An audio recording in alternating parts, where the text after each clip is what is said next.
So let's start with the lead hand. Notice how the heel pad of the hand is on top. When I open my hand, see where that's passing? See where the heel pad is and where the base of the fingers are?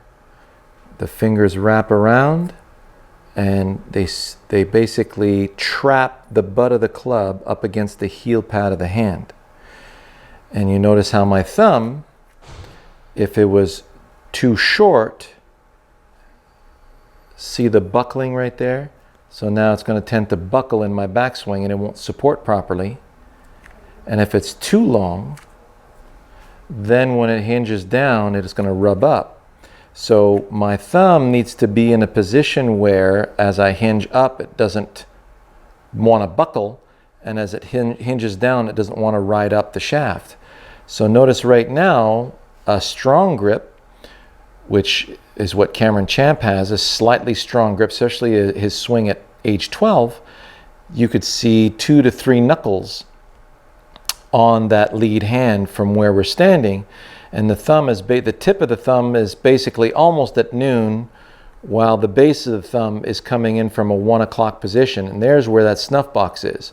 So snuff box and tip of thumb are basically in the same place. So that feels like I can hinge up and down. See where the club face is? It looks a little closed, but when through impact, the hands are coming through first. It's not going to be closed anymore, right? So it should look a little bit closed as you're looking down the shaft. So now let's look at the difference, and here's a great way to see it. If you were to hammer, right? You take a hammer and you want it to hammer down on something, you're not going to put the hammer through the center of the hand. That's going to give you a very weak amount of compression, whereas normally you would grab the hammer. See how it fits right there, and the thumb can go on the side because it's a bigger handle, and that feels like I can hammer solidly into something, right? So I can hinge and unhinge without letting go of the hammer. Another great analogy is baseball. So when you're holding a baseball bat, see where the heel pad of the hand is in relation to the bat? The baseball bat's a bigger grip, so it feels like my fingers can nicely wrap through the hand. See that? That's more through the hand in baseball. And I'm not using the dexterity of that index and thumb. It fills the hand right here. So that feels very powerful. So that feels like the same thing as when I'm hammering. And notice when I put the left hand on, same thing. So that feels like very powerful. Now I got room to slip in that thumb if I need to. And then I'll apply that index and thumb to the side. We'll look at the lower hand in a second. So I can easily hinge without letting go. See how that's very solidly in place? Feels like I can hinge and unhinge right on that anatomical snuff box. You see it right there. So notice this is not a cupped position. This is an anatomically sound position that allows me to hinge and unhinge on that snuff box. If I make it square or flatten the wrist, now it feels like I'm blocking a lot of that action of that hinge. If it would be cupped. That's a collapsed wrist. Now that feels like it can't hinge properly. So where does it feel like I can hinge up and down nicely? So notice how it's unhinging below and hinging above. So that feels like I got full range of motion and it feels very solid in my hands. See where that other hand is? Now I could just remove that, lower the bat, see where that handle is placed, just put the thumb on top, and now you've got the proper, lead hand position on the club. So once we have that in place, you take the thumb and the grip, and that's what's going to go into the lifeline. So notice now when I open that up, see where I'm going to get to the front of the camera here. So once we have that, you take the thumb and the grip and you place that right in the lifeline. Notice how the index knuckle is on top. So I wrap the fingers, index hooks on. See how it separates from the other fingers and the thumb comes alongside? Now I can interlock or overlap or short overlap or 10 finger it. Now Cameron Champ has a nice interlocking grip, but you'll notice that his interlock doesn't go all the way in. Now if I had a baseball bat, this could work, but it's not a baseball bat. Look how small this grip is. So I can't have that full interlock, so it's a partial interlock, it's half. Overlap is here, short overlap, and there's your 10 finger. See how there's the interlock. So now it feels like I can hinge up and down on those snuff boxes. See my club? Hinge, unhinge. So it feels like both snuff boxes are positioned nicely on top. So see how my hand, this hand's a little bit more on top, and that trail hand's a little bit more underneath.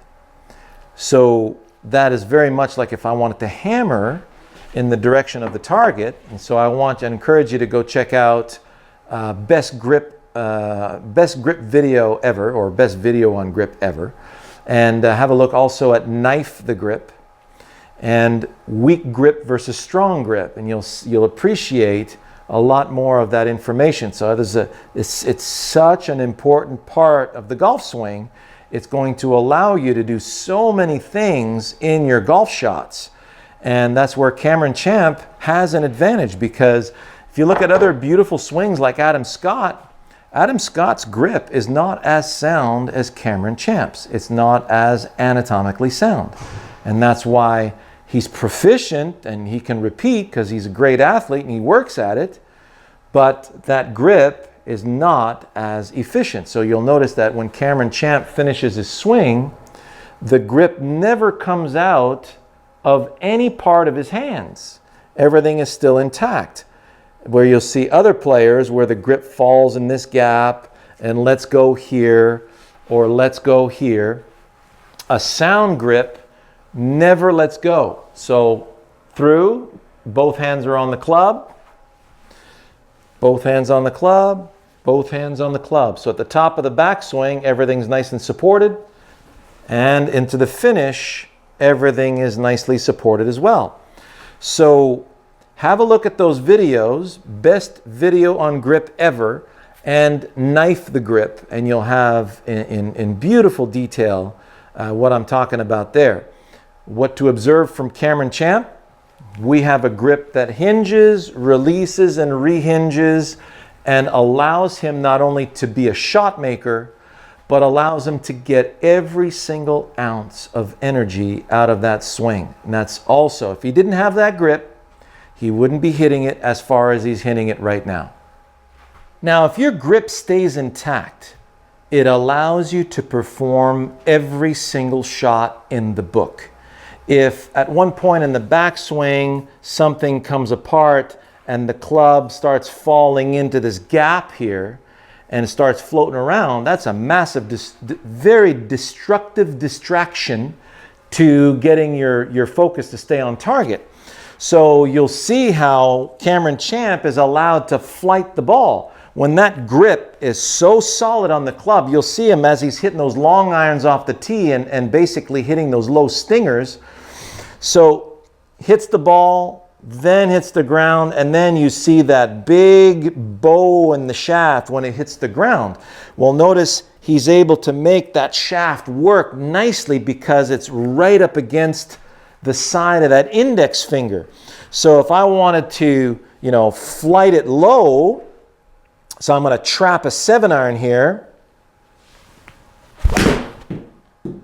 So notice how that 7-iron came out very low. And let's look at the launch angle on that thing here at 12 degrees for a 7-iron. My spin wasn't too bad. It was right in the center of the club face. Lovely little draw. My path was 6 degrees in to out with the face 3 degrees close to that. So I got this, gorgeous little, punch draw that's carrying 180 yards. So if I wanted to, work that higher, and so we're a little bit downwind here on this 196 par 3.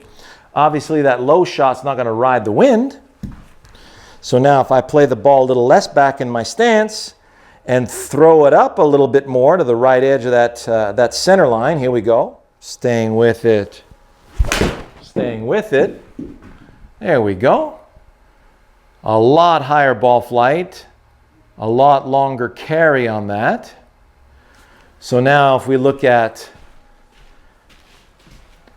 that launch angle is now at 17 degrees. And, same draw. I'm basically 9 point. I'm only 1 degree more to the right. And just stayed right center of the green. And this time, the carry on that sucker was a little bit better, right? 193 instead of 180, because I took advantage of that little 15 mile per hour wind in our back. So the efficiency of that grip allows you to take divots. It allows you to compress the ball. There's going to be a lot more smash factor involved when your grip is sound. If everything's wiggling in your hands, this transfer case becomes defective, right? So if your transfer case of energy is super sound in both directions, you're going to be able to transmit the energy from your body through the golf ball into that compression beautifully. So next week what we're going to talk about is how does this grip allow for the best arm position possible so that your anatomy in your arms is respected and you're able to generate and focus the compression in the direction that you want the ball to go. So stay tuned for that one. That's going to be pretty awesome.